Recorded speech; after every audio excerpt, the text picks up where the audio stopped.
Welcome to the bird media. నేను మీ పవన్ కృష్ణమూర్తి. మంత్రివర్గ విస్తరణకి తెలంగాణ ప్రభుత్వం సిద్ధమైంది. తెలంగాణ ప్రభుత్వం సిద్ధమైనప్పటికీ కూడా అందులో ఎంతమందికి ఇస్తారంటే కేవలం ఒక్కళ్ళకి మాత్రమే. మూడు మంత్రి పదవులు ఖాళీగా ఉన్నాయి. మరి ఎవరికి ఇవ్వాలి అంటే 2 ఏళ్ళు అవుతున్నాయి, ఇంకా పూర్తి స్థాయి మంత్రివర్గంతో రేవంత్ రెడ్డి పనిచేయట్లేదు. ఇప్పుడు ఎన్నికలు వచ్చాయి, జూబ్లీ హిల్స్ ఉప ఎన్నిక వచ్చింది కాబట్టి అక్కడ ఓట్లు కీలకం అనేటువంటి ఒక పాయింట్తో అజరుద్దీన్ని, మాజీ ఇండియా కెప్టెన్ అజరుద్దీన్ని, కాంగ్రెస్ నేత, ఆయన్ని మంత్రి పదవి ప్రస్తుతానికి వరించింది. ఆయనకి క్యాబినెట్లో మంత్రి పదవి ఇవ్వడానికి నిర్ణయం అయిపోయింది. వచ్చే శుక్రవారం రోజున ఆయన ప్రమాణ స్వీకారం చేస్తున్నారు.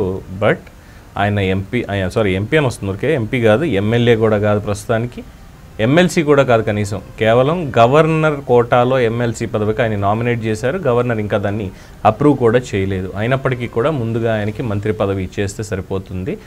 ఎందుకంటే ఉప ఎన్నికలు ఉన్నాయి కాబట్టి జూబ్లీ హిల్స్కి సంబంధించి మైనారిటీ ఓట్లు అనేవి చాలా కీలకంగా ఉంటాయి అన్న పాయింట్ మీద రేవంత్ రెడ్డి తీసుకున్నటువంటి నిర్ణయంగా భావిస్తున్నారు దీన్ని. అజరుద్దీన్కి సంబంధించి యూపీలో పోటీ చేసి గెలిచారు, తర్వాత రాజస్థాన్ వెళ్ళారు, ఓడిపోయారు, తర్వాత తెలంగాణ రాజకీయాల్లోకి వచ్చారు. హైకమాండ్లో చాలా గట్టి పట్టు ఉంది.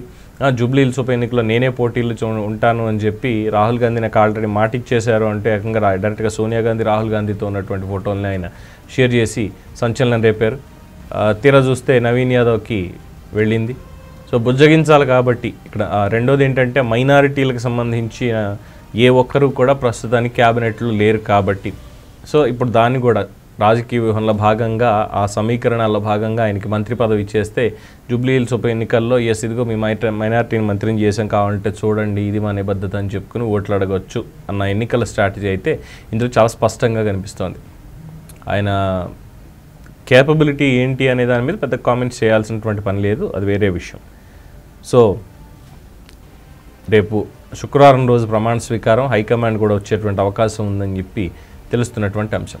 సో ఎన్నికల్ని ఏ విధంగా అయినా సరే గెలవాలి అన్నటువంటి దాంతో తన ఆయుధాలన్నింటినీ కూడా ఒక్కొక్కటిగా బయటికి తీస్తున్నారు ముఖ్యమంత్రి రేవంత్ రెడ్డి. అందులో భాగంగానే అజరుద్దీన్ని మంత్రిని చేయడం అనేది ఆయన ఆలోచనగా విశ్లేషకుల అభివర్ణన. మీరేమంటారు? ఇదంతా కూడా కేవలం ఎన్నికల జిమ్మిక్లో భాగమే అని అనుకోవచ్చా? మీ అభిప్రాయాన్ని కామెంట్స్ రూపంలో తెలియజేయండి. చూస్తూనే ఉండండి ది బర్డ్ మీడియా.